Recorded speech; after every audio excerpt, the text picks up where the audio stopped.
സുന്ദരിയാണ് കീർത്തി സുരേഷ്. ആദ്യ സിനിമകളിലെല്ലാം ചബ്ബി ഗേളായിരുന്ന കീർത്തി സുരേഷ് പിന്നീട് മിസ് ഇന്ത്യ സിനിമയ്ക്ക് വേണ്ടി മെലിഞ്ഞു സുന്ദരിയായ കീർത്തിയാണ് കാണുന്നത്.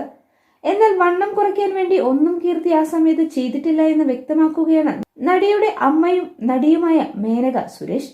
അതേസമയം മിസ് ഇന്ത്യ സിനിമയ്ക്ക് വേണ്ടി മകൾ ശരീരഭാരം കുറച്ചതല്ലെന്നും ഫുഡ് പോയിസൺ വന്ന് 15 ദിവസത്തോളം അസുഖബാധിതയെ കിടന്നതിന്റെ ഫലമായിരുന്നുവെന്നാണ് അമ്മയും നടിയുമായ മേനക തുറന്നു പറഞ്ഞത്.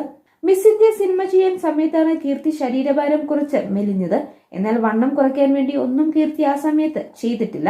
ആ സമയത്ത് ഹൈദരാബാദിൽ നിന്ന് ഏതോ ഭക്ഷണം കഴിച്ച് അത് ശരീരത്തിന് പിടിച്ചില്ലെന്നും പിന്നീട് 15 ദിവസത്തോളം ശാരീരികമായി സുഖമില്ലാത്ത അവസ്ഥയിലായിരുന്നു കീർത്തിയെന്നും മേനക വെളിപ്പെടുത്തുന്നു. എന്നാൽ നിലവിൽ അത് നിലനിർത്തുകയാണ് കീർത്തി ചെയ്യുന്നത്. കൃത്യമായി ഡയറ്റും വർക്കൗട്ടും എല്ലാം ചെയ്ത് ശരീരഭാരം കൂട്ടാതെ ഫിറ്റ്നസ് നിലനിർത്താൻ വേണ്ടതെല്ലാം നടി ചെയ്യുന്നുണ്ട്.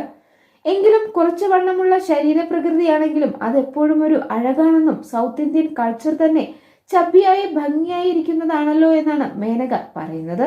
പക്ഷേ നിലവിൽ ശരീരവണ്ണത്തിൽ താൻ കംഫർട്ടാണ്. ഇപ്പോൾ തനിക്ക് ഇഷ്ടമുള്ള വേഷങ്ങൾ എല്ലാം ധരിക്കാൻ സാധിക്കുന്നുണ്ടെന്നും മുമ്പതിന് സാധിക്കില്ലായിരുന്നുവെന്നും കീർത്തി ഇതിനോടകം പ്രതികരിച്ചു.